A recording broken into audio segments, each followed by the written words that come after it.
Pós-operatório da catarata é um pós-operatório bastante tranquilo. Normalmente o paciente faz o procedimento e já vai para casa.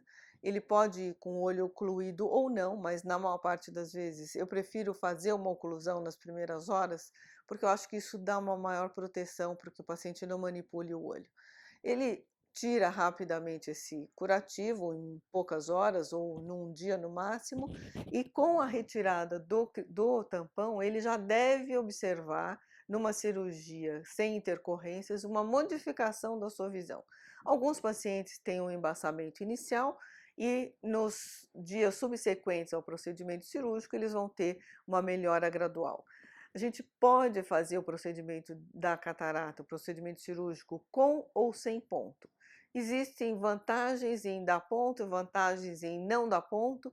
A vantagem em dar ponto é que a gente assegura para o paciente uma maior estabilidade no pós-operatório, no sentido de que, se por acaso surgir uma situação onde ele manipule o olho, aquela incisão com ponto vai estar mais selada do que a incisão sem ponto.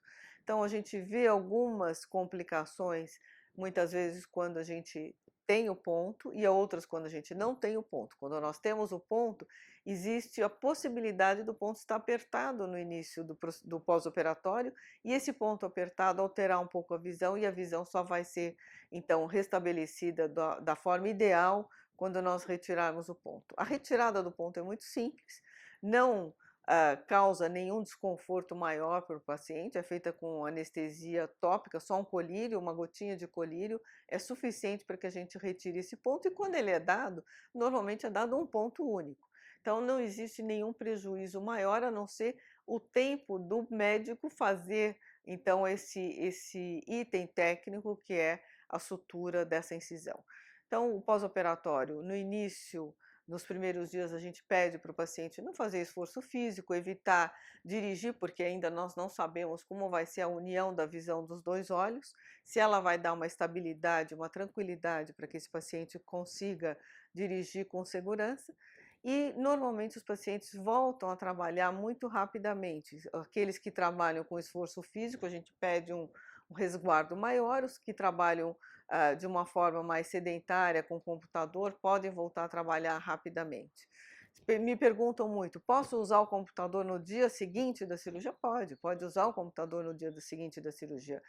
O olho não vai ficar gasto porque ele foi utilizado para enxergar no dia seguinte da cirurgia. Os colírios vão ser, então, prescritos de uma forma de diminuição gradativa. Normalmente a gente já faz a prescrição para o primeiro mês todo, para que o paciente consiga já se orientar para a utilização de todos os colírios, e normalmente depois de um mês ele vai estar usando apenas lubrificante, que normalmente é necessário para os pacientes acima dos 60, 70 anos, porque tem alteração de lubrificação com frequência, e não é a cirurgia de catarata que trouxe a necessidade da lubrificação, mas a própria idade de cada paciente.